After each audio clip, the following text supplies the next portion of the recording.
오늘 말씀을 통해서 우리가 함께 주를 바라보자라는 주제로 함께 은혜 나누기 원합니다. 1년 전에 우리 1대1 제자양육 세미나를 아까 말씀드린 대로 우리가 함께 나눔을 가졌죠. 그래서 올해 전반기에 1대1 제자 양육을 활발히 진행을 했습니다. 아직 못하신 분들은 관심 있으신 분들은 언제든 말씀하셔서 함께 나눔을 갖기를 원합니다. 이 1대1 제자양육의 사실은 두란노 교재를 가지고 재편집한 거지만은 이 재편집을 한 주강사가 김대비 선교사님이시죠. 우리 작년에 우크라이나 선교사를 사역을 하시고 내일 또 이제 우크라이나에 들어가신다고 합니다. 어제 한국에서 출발하고 지금 이제 우크라이나에 들어가는 과정에 있습니다. 겨울이 나기 전에 이제 우크라이나 시민들을 위해서 필요한 물품을 전달하고 시설들을 방문하기 위해서 이번 겨울에도 지원 사역을 진행합니다. 선교사님의 지원 사역과 그 활동을 위해서 그리고 5주 동안 이 키우 생활을 할 터인데 안전을 위해서 여러분 많은 기도 부탁을 합니다. 특별히 이 우크라이나 방문 기간 중에 선교사님께서 우리 생수교회를 위해서 1대1 제자 양육반을 이끌어주기로 했습니다. 한국과 영국은 시간 차이가 너무 많아서 좀 어려웠었는데 우크라이나와는 이제 2시간 차이밖에 없으니까 물론 지원 사역이 아주 바쁘고 그리고 전기라든지 인터넷이나 이렇게 원활하지 않지만 위험한 와중에도 우리 영국과 시간 차이가 많지 않고 또 제자 양육반을 이끌어주기 위해서 시간을 내주셨어요. 여러분 바쁘고 분주하겠지만 우리 함께 사모하는 마음으로 5회 동안 진행되는 이 양육반에 꼭 참석해 주시기 바랍니다. 1대1 카톡방을 개설해서 여러분 일정을 조절할 테니까 적극적으로 참여해 주세요. 예? 대답이 없네요. 그래 주시리라 믿습니다. 안타깝게도 최근에는 참 분란과 그리고 분쟁의 소용돌이가 더욱 거세지고 있는 것 같습니다. 참 요란스럽지요. 최근 북한에서 또 군인들이 러시아 전선에 뛰어들어서 이 우크라이나 전쟁은 더 심각해지고 있습니다. 그리고 국제 정세는 파국으로 치닫는 것 같습니다. 또 어제 그젠가요? 이스라엘은 이 이란에 폭격을 하여서 어젠가요? 세계 분쟁 위기를 또 고조시키고 있는데요. 점점 이러한 분열과 전쟁, 서로를 무분별하게 죽이고 살해하는 이 많은 분쟁의 위기들이 점점 더 확산되는 추세입니다. 이 무분별한 분쟁의 소용돌이 속에서 서로를 죽이고 고통을 안기는 이러한 실상들, 이곳에서 속히 평화가 임할 수 있도록 이러한 분쟁이 중단될 수 있도록 우리 성도들은 더 힘써 기도하길 원합니다.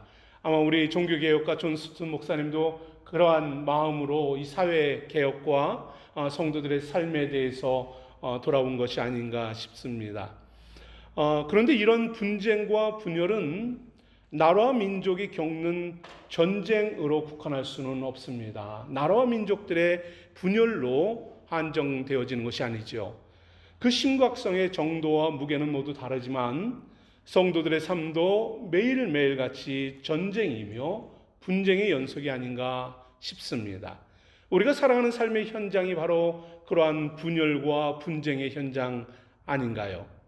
인생들은 자신의 연약함과 무지함 또는 실수로 또 죄로 인하여서 영육의 분쟁을 겪으며 고통을 겪습니다. 뿐만 아니라 말씀과 기도로 정말 정직하게 신실하게 살아갈지라도 성도들은 혼돈과 분쟁의 늪에 놓여서 빠져서 고통을 겪는 것이 믿음의 성도들의 삶이 아닌가 싶습니다. 여러분 삶의 평안과 화평은 요원하고 다툼과 분열이 끊임없을 때에 이러한 삶의 현장 속에서 여러분 믿음의 성도들은 어떻게 행동해야 할까요? 어떻게 살아야 할까요? 오늘 우리가 말씀을 보는 이 사도행전의 말씀이 바로 그와 같은 현장입니다.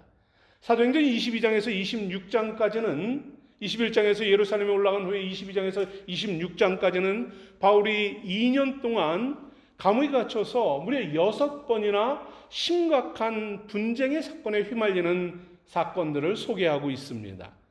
유대 백성들과 분쟁을 하죠. 돌로 쳐서 죽이고 쫓아옵니다. 그리고 자신이 과거에 속했던 사내들인 공회원들과 논쟁을 합니다. 분열을 합니다. 그리고 벨릭스 유다 총독과 2차례에 걸쳐서 재판을 하고 또 새로 온 베스도 총독과 재판을 하고 그리고 팔레스타인 이 왕들과 귀족들과 논쟁을 하며 변론을 합니다. 분쟁을 합니다. 여러분, 이 말씀을 보면서 저는 묵상하면서 이러한 생각이 들었어요. 왜 하나님은 바울을 이처럼 고된 분쟁의 중심에 서게 하셨을까? 얼마나 신실한 믿음의 사람입니까? 사명자인가요? 충성된 믿음의 사람 바울을 계속해서 한 번, 두 번도 아니에요. 계속해서 2년 동안 똑같은 자리에 주저앉혀서 여기 끌려가 저기 끌려가면서 우리 6차례나 이러한 생명이 오가는 분쟁 속에서 그를 밀어놓은 이유가 도대체 무엇일까? 바울이 겪은 이 논쟁과 분쟁의 삶을 통해서 우리에게 주시는 교훈은 무엇일까? 이 말씀을 통해서 묵상하는 시간이었습니다. 여러분, 하나님의 뜻은 무엇일까요? 우리의 삶 속에 이러한 분쟁 속에 우리가 살아가게끔 하시는 이유는 무엇일까? 일주일에 여러 차례 가정 속에서 부부간에, 부모와 자녀 간에, 사람들의 생업 속에서 끊임없는 이 분쟁과 다툼의 소용돌이에 우리가 놓이게 되는 원인은 무엇일까? 이 속에서 하나님은 우리에게 무엇을 원하실까요?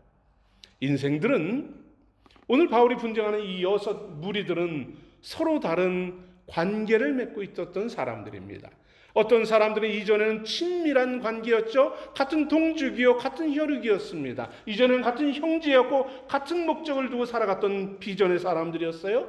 능력이 같았고 생업이 같았고 또 동일한 영광을 추구했던 사람들이었습니다. 그러나 그 속에서 분열을 겪을 수밖에 없다는 사실을 성경은 우리에게 교훈하고 있는 것입니다.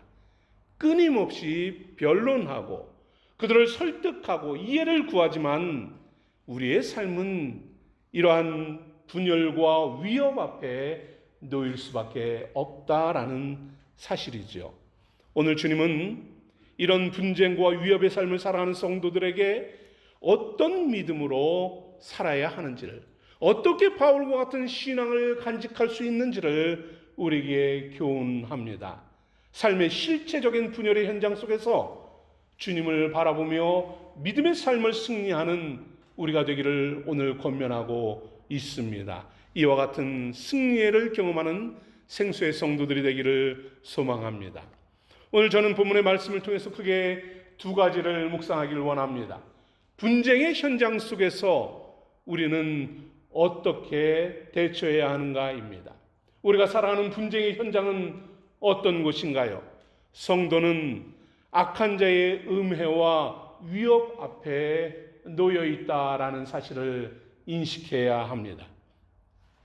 주님은 감옥에 갇혀 있는 바울을 방문하여 찾아오셨습니다. 그를 만나시고 그를 위로하시지요. 그리고 그와 함께 하겠다. 너를 사명자로 이끌어주겠다. 로마로 인도하겠다. 격려합니다. 영육이 지치고 낙심할 수밖에 없는 이 상황 속에서 주님을 만난 바울은 어땠을까요? 힘을 얻지요. 위로를 얻습니다. 그래, 끝이 아니구나. 주께서 나에게 새로운 사명과 비전을 주시는구나. 소망을 가지고 담대히 나갑니다. 담대하라는 주의 말씀을 붙잡고 새로운 사명과 새 일을 이루시는 주님을 바라보며 힘을 얻습니다. 여러분, 바울을 만나주신 주님, 이 주님께서 우리를 만나주십니다. 여러분을 만나주시는 분임을 믿으시기 바라요. 고되고 힘든 삶의 시간들이라 할지라도 주님은 여러분을 위로하시고 용기 주시고 믿음을 더하시는 분입니다. 주저앉아 있는 것이 아니라 새로운 사명과 새 일을 이루시는 그 주님께서 여러분을 이끄심을 기억하시기 바라요. 절망하고 낙심할 수밖에 없는 상황이에요. 지칠 수밖에 없습니다. 포기하고 싶은 상황일 수 있습니다. 그러나 담대케 하시는 주님께서 붙잡으십니다. 용기를 주십니다. 그 주님으로 인해서 세임 얻기를 축복합니다.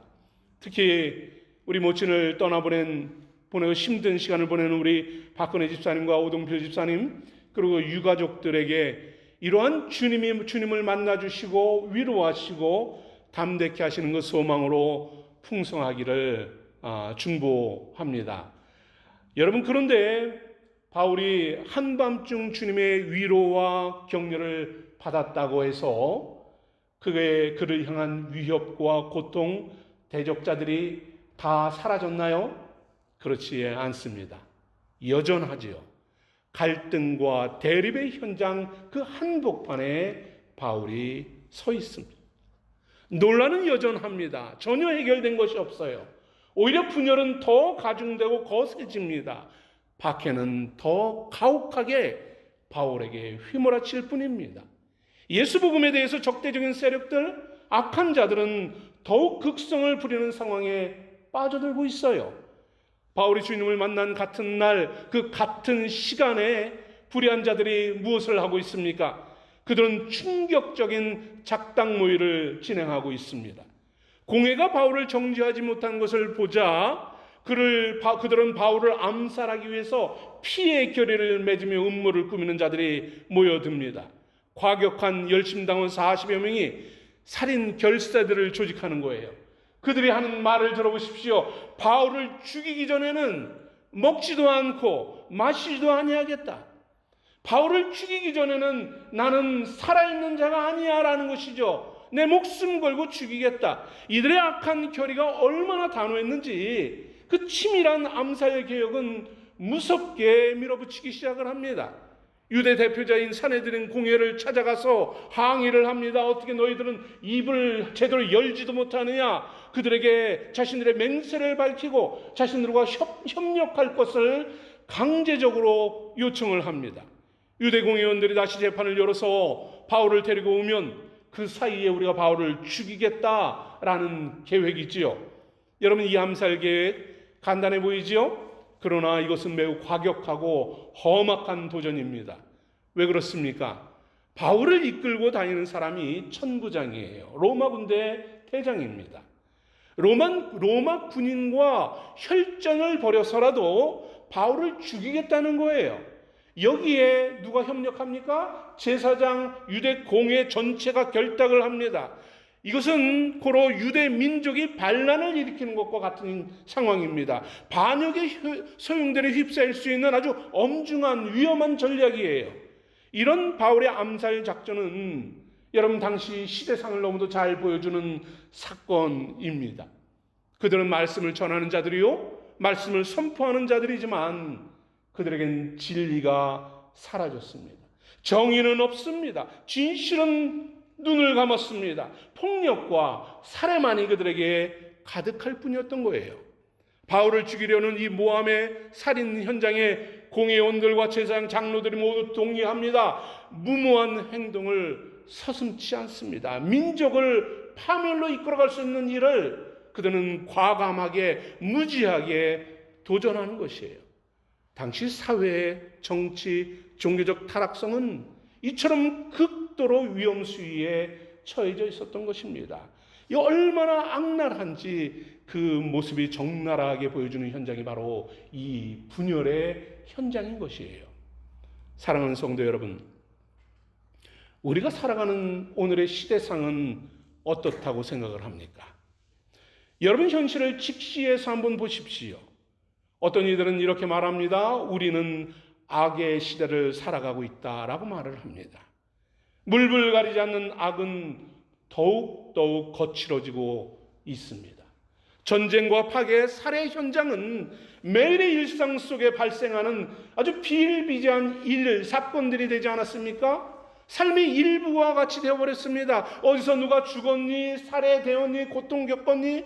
이제는 자연스럽게 그럴 수 있지 당연하게 들려집니다. 나만 아니면 괜찮다라는 사고에 빠져 있습니다.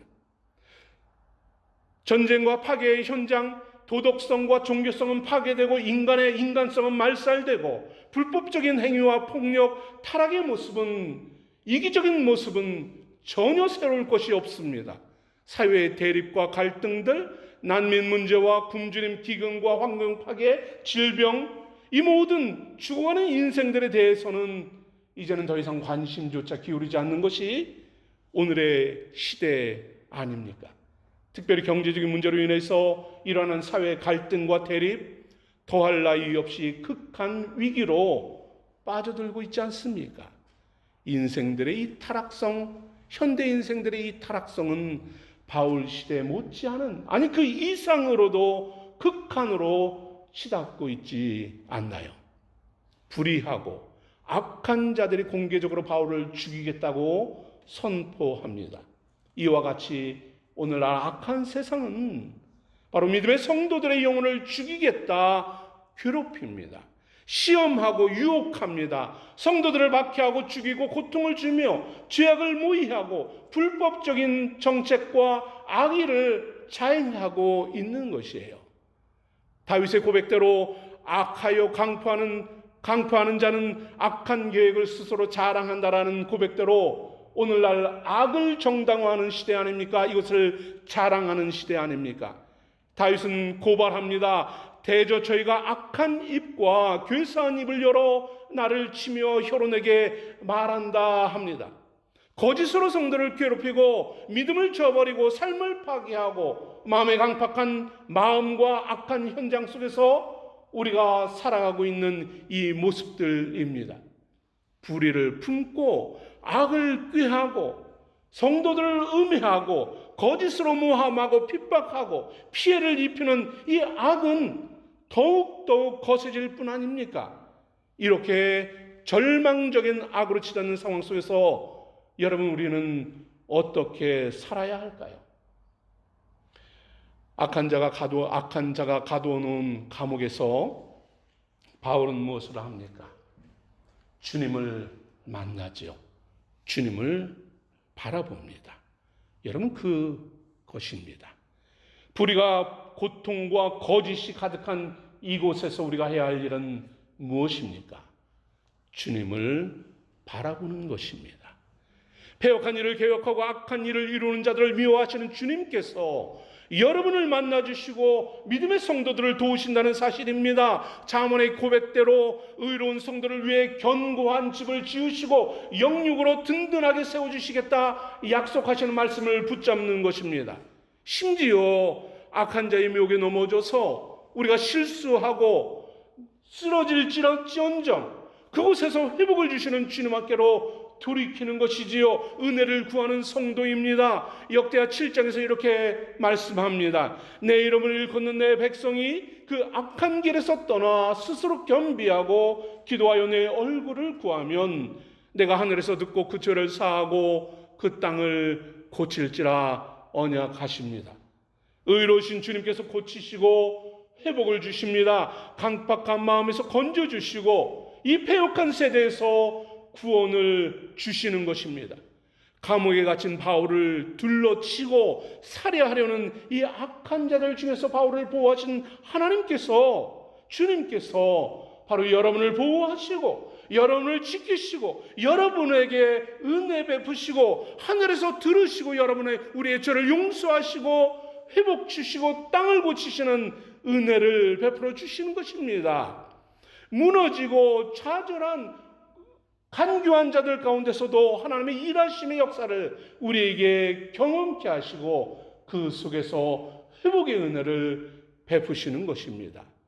주님은 말씀합니다. 나의 견고한 요새이며 나를 온전한 곳으로 인도하시는 분이다 하십니다.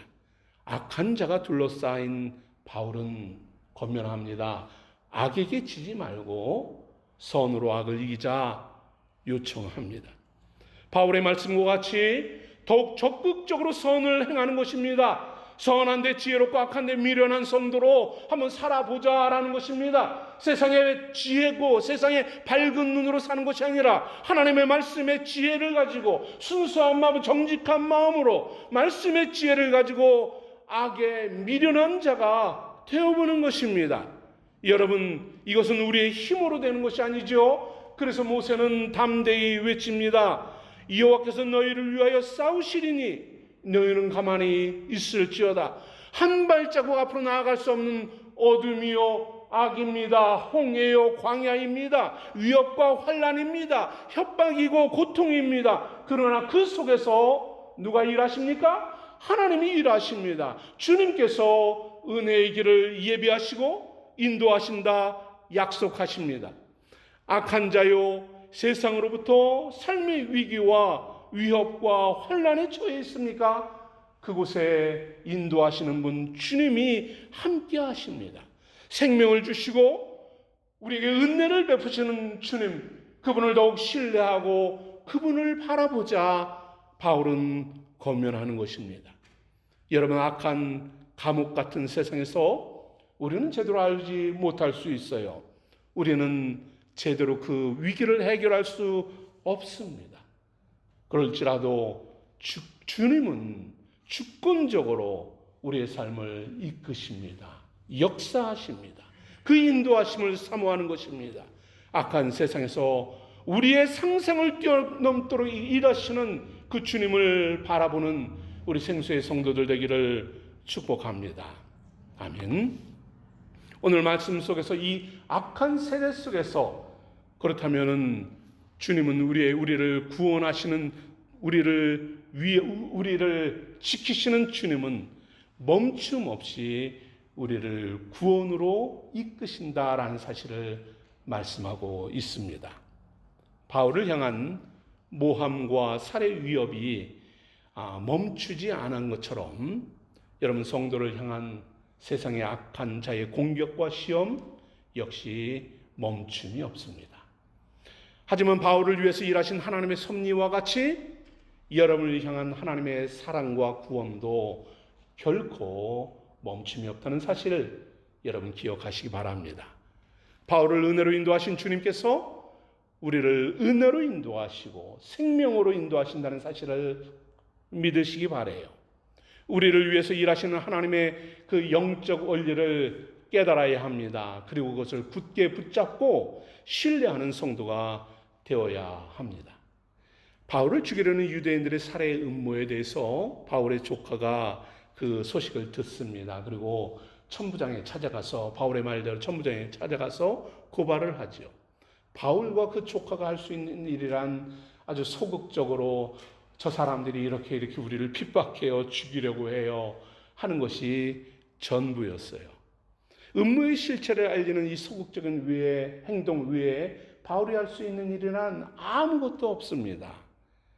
여러분, 그러나 하나님께서 일하시는 것을 신뢰한 바울은 그 천부장을 통해서 하나님이 어떻게 일하실까? 이제 이 사건이 어떻게 진행될까? 내가 이 위협과 고통 중에 있는 이 사건을 하나님은 어떻게 해결하실까? 바울은 기대하며 하나님의 손길을 바라봅니다. 여러분, 많은 성도들이 어려움과 고난을 겪을 때 절망하는 이유가 무엇인가요? 언제 여러분 실망하고 절망하고 낙심합니까? 자신이 할 수 있는 일이 아무것도 없을 때 그렇지 않나요? 정말 정말 엄청나 힘든 고통스러움이 다가왔는데 거기서 정작 내가 할 수 있는 일이란 아무것도 없을 때 해봐야 또 어그러질 것이 뻔한 그때에 우리는 절망하게 되지요. 그나마 좀 믿음 있는 성도들은 믿음으로 견디려고 하고 말씀을 붙잡고 기도하며 또 중보기도를 요청하면서 견뎌나갑니다. 그래도 또 어떤가요? 여전히 불안하고 여전히 염려하면서 그 안에서 신음하며 살아가지요. 여러분, 그렇습니다. 우리가 할 수 있는 일 무엇이 있겠어요? 아무것도 없습니다. 하지만 그 속에서 믿음으로 기도할 때에 하나님은 놀랍게 역사하신다는 사실입니다. 하나님께서 바울을 위해서 하신 일을 보십시오. 바울이 할 수 있는 일은 아무것도 없었습니다. 그러나 그 속에서 믿음으로 기도하는 바울을 위해서 하나님은 무슨 일을 하시나요? 모두가 살해하려고 죽이려고 하는 그 속에서 하나님은 천부장을 통해서 비밀 작전을 펼쳐 가십니다. 악한 자들은 은밀하게 살인 계획을 꾸밉니다. 하지만 하나님은 바울에게 생명 주시기 위해서 놀랍게 구원의 작전을 펼치십니다. 천부장은 바울을 총독 벨리스에게 이송하기 위해서 로마 군대를 준비합니다. 재판에 대해서 상세히 보고서를 작성합니다. 동일한 밤에요. 하나님이 만나 주시고, 그리고 바울을 죽이려고 하는 이 악한 살인 계획이 일어나는 그 밤에 밤 9시경에 로마 군대 장관은 천부장은 200여 명의 로마 병사를 모집합니다. 700명의 기마병을 모집합니다. 그리고 200명의 창군을 동원하여서 자, 바울을 호송하여서 가자라고 합니다. 천부장은 몇 명의 군대가 그에게 소속되어 있을까요? 말 그대로 1000명의 군대가 그에게 있습니다. 이 1000명을 가지고 예루살렘을 지키는, 보호하고 그리고 이 폭동을 잠재우는 군인들이 1000명입니다. 1000명을 통솔하는 지휘관 천부장이 무려 예루살렘 성을 지키도록 절반은 내려놓고 470명을 바울을 호송하는데 동원한다는 사실입니다. 여러분, 말이 되겠습니까? 바울을 죽이기 위해서 사람들이 일어나고 있어요. 어마어마한 사람들이 바울을 죽이자고 들고 일어나는 그 상황에서 바울 하나 지키기 위해서 470명을 데리고 가고 그 많은 사람들을 잠재우기 위해서 절반만 놔둔 것입니다. 이것은 전혀 전략적으로 상식적이지 않은 작전입니다. 천부장의 행동은 지나치고 과한, 이해할 수 없는 이러한 행동이죠. 여러분, 그렇습니다.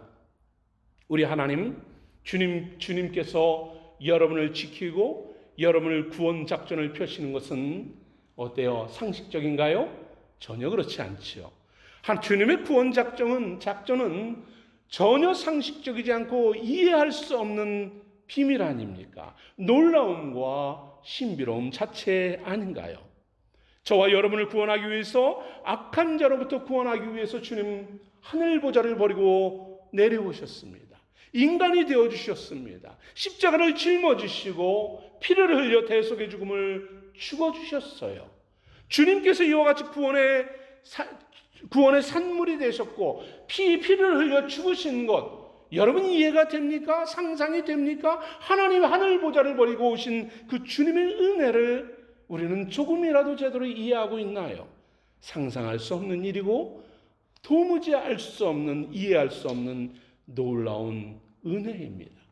또 뿐만 아니라 부활의 산증인이 되어서 주를 믿는 모든 자들에게 부활의 소망을 주시고 영원한 생명을 선물로 하셨습니다. 바울을 위해서 특별한 섭리를 행하신 주님, 여러분을 위해서 이와 같이 행하시는 분입니다. 상상할 수 없는 은혜로 이끄시는 분입니다. 여러분이 상상할 수 없는 구원과 은혜를 베푸시며 단순히 생명의 위기에서 탈출하는 것이 전부가 아니라 고난과 악한 자의 위협에서 건지실 뿐만 아니라 은혜 위에 은혜를 더하시며 생명 위에 생명을 더하시고 그 속에 사명을 더하시며 주님과 함께 동행하시고 이끄시는 이런 놀라운 상급과 은혜를 베푸시는 분이 바로 우리 주님의 구원 계획이라는 사실입니다. 여러분, 이 일에 감사하며 감동하며 그 주님을 예배하는 성도로 우리가 살아가는 것 아닙니까? 가장 좋은 은사로 우리를 이끄시고 사명 주시고 능력 주신 그 생명의 역사를 창조하시는 그 하나님을 바라보고 주님을 바라보며 비록 이 세대는 악할지라도 우리를 미혹할지라도 모든 환경은 꽉 막혀 있을지라도 그 속에서 믿음으로 기대하고 주를 바라보며 나아가는 것 아닙니까? 이같이 은혜를 베푸시고 소망으로 인도하시는 분이 바로 우리 주님입니다. 천부장과 로마 군대를 사용하여서 일을 진행하시고 성취하신 목적이 누구를 위함입니까? 천부장을 위해서인가요? 로마를 위해서입니까? 유대인들을 위해서입니까? 하나님의 관심은 그 어느 누구도 아닌 핍박받고 죽음의 위협받고 있는 감옥에 갇혀있는 그 한 사람, 절망 속에 있는 그 한 사람, 믿음의 사명자를 위해서 하나님은 이 모든 환경을 조성하시고 이루셨다는 사실입니다. 여러분, 하나님은 바울을 위해서 일을 하실 때에 바로 그 모든 주변을 이루십니다. 오늘 말씀 18절에서 말씀을 가이사랴에 가기까지의 말씀을 보면 거기에는 바울이라는 이름 하나 등장하지 않습니다. 바울을 구원하시는 하나님께서 바울을 등장시키지 않고 모든 사건과 상황을 조성하시는 분이라는 사실입니다. 담대하라, 내가 예루살렘에서 나의 일을 증언한 것 같이 로마에서도 증언하리라 라는 이 언약의 말씀을 성취하기 위함입니다. 바울을 통해서 가장 아름다운 하나님의 뜻을 이루시고 사명을 감당케 하기 위함입니다. 바울의 뜻도 아니요 천부장의 계획도 아니라 바로 하나님의 아름다운, 하나님의 온전한 뜻인 것입니다. 오늘 하나님의 관심은, 바울에게 향한 그 관심은 바로 저와 여러분에게 있다는 사실을 기억하시기 바랍니다. 바울에게 행하신 그 구원의 섭리, 상상할 수 없는 놀라운 은혜의 섭리, 그를 건지시고 모든 환경과 조성하시고 이끄신 하나님의 역사하심이 바로 동일하게 여러분의 삶 가운데도 이루어진다는 사실을 믿으시기 바랍니다. 우리의 삶 가운데 역사하시는 하나님의 섭리는 바로 이와 같이 놀라운 일입니다. 무기력하고 연약한 사람들이지만은, 감옥에 갇혀있는 나약한 인생이지만 그 한 사람, 여러분을 사랑하시고 여러분에게 생명 주시는 그 하나님의 섭리가 바로 한결같이 구원하시는 하나님의 은혜인 것입니다. 여러분에게 부여하신 그 사명, 그것이 하나님의 뜻이기 때문입니다. 이를 이루시기 위해서 놀랍게 일하시는 분입니다. 우리는 제대로 이해되지 못해요. 알지도 못합니다. 한때는 또 때로는 그것에 무관심하기도 하죠. 내가 왜 그것을 해야 하냐 불평하기도 할 수 있습니다. 그럼에도 주님이 원하시는 것은 그럼에도 사명자로 세우시는 것이에요. 그럼에도 감옥 같은 그 환경 속에서, 죽음의 현장에 있는 그 속에 있는 여러분을 건지셔서 생명으로 이끄시는 분입니다. 복음으로 여러분을 이끄시는 하나님의 은혜인 것이지요. 바울을 예루살렘의 살인자들에게서 구원하신 것처럼 여러분을 환난과 분열의 현장에서, 고난과 절망의 현장에서 구원하시는 분임을 믿으시기 바랍니다. 감옥에서 생명의 복음을 전하게 하신 것처럼 여러분을 이 세상 감옥과 같은 곳, 절망할 수밖에 없는 그 속에서라 할지라도 복음의 증인으로 세우신다는 사실을 믿으시기 바라요. 나와 관계없는 것이 아니라 이것을 위해서 주님께서 은혜 베푸신다는 사실입니다. 이것을 위해서 여러분을 찾아오신다는 사실입니다. 이를 위해서 여러분에게 담대하라 말씀하시고 여러분을 이끌어 주신다는 사실입니다. 여러분을 통해 영혼을 구원하여 생명을 전하도록 이끄시는 그 주님의 비밀 작전, 그 구원 작전, 하나님 나라 만들기에 여러분 함께 참여하길 원하지 않습니까? 여러분의 삶을 드리길 원하지 않습니까? 그 속에 주님과 함께 영화로운 주님을 찬양하기를 원하는, 소망하는 성도들 되기 원합니다. 여러분, 우리의 힘으로 되지 않습니다. 그렇기에 주님은 지금도 저와 여러분을 위해서 간구해 주시지요. 히브리서 7장의 말씀 우리 함께 읽어보겠습니다. 다 같이 읽죠. 시작.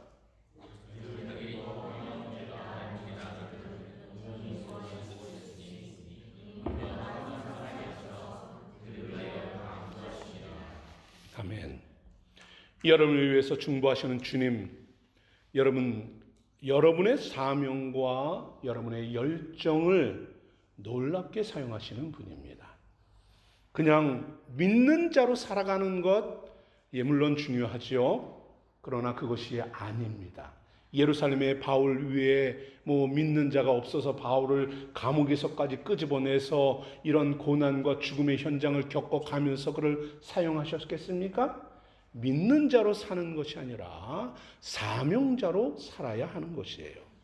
주님의 중보는 바로 온전히 여러분을 구원하여서 항상 살아계신 주님께서 간구하시는 것은 바로 저와 여러분이 사명자로 살게끔 하시기 위함이라는 사실입니다.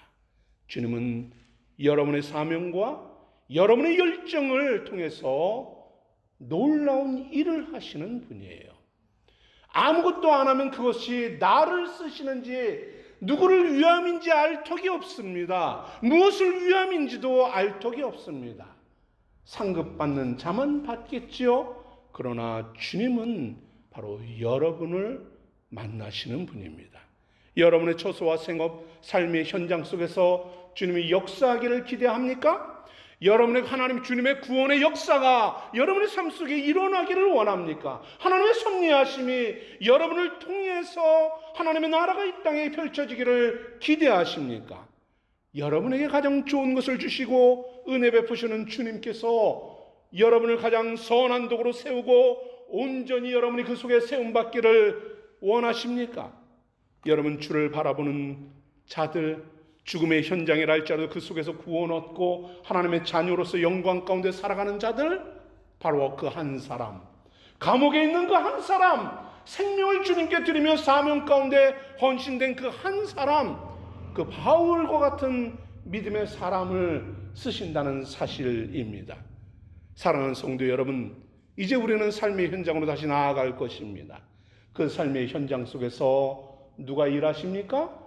내가 일하는 게 아니죠. 주님께서 일하십니다. 여러분을 통해서 이루실 놀라운 역사를 기대하시기 바랍니다. 믿음의 성도들을 보호하시고 지키시는 주님을 기대하고 바라보십시오. 비록 악이 가득한 세상 속이라 할지라도 여러분을 위해서 주님께서 창조적인 일을 일하시고 여러분의 능력 주심을 바라보시기 바랍니다. 여호와의 눈은 온 땅을 두루 감찰하사 전심으로 자기를 향하는 자들을 위하여 능력을 베푸신다 하십니다. 그냥 믿습니다라는 것이 아니라 전심으로 주를 향할 때에 능력 베풀고 사명 감당하고 주의 일에 주님과 동역하며 나아가게 하신다는 사실입니다. 모든 불합리한 상황과 위협과 고난의 여정이 펼쳐진다 할지라도 여러분에게 관심을 두시고 집중하시는 주님, 무엇을 원하실까요? 무엇을 찾으실까요? 악한 자의 위협 속에서, 생명의 위기 속에서, 삶의 막막함 속에서, 그 환경 속에서 역사하기를 원하시는 주님, 누구를 부르십니까? 바울과 같은 그 한 사람이 되기를 축복합니다. 사명으로 헌신되어지고 주님과 동역하며 동행하며 주를 위하여서 일하시는 주님과 함께 나아가는 믿음의 성도들 되기를 축복합니다. 아멘. 기도하겠습니다.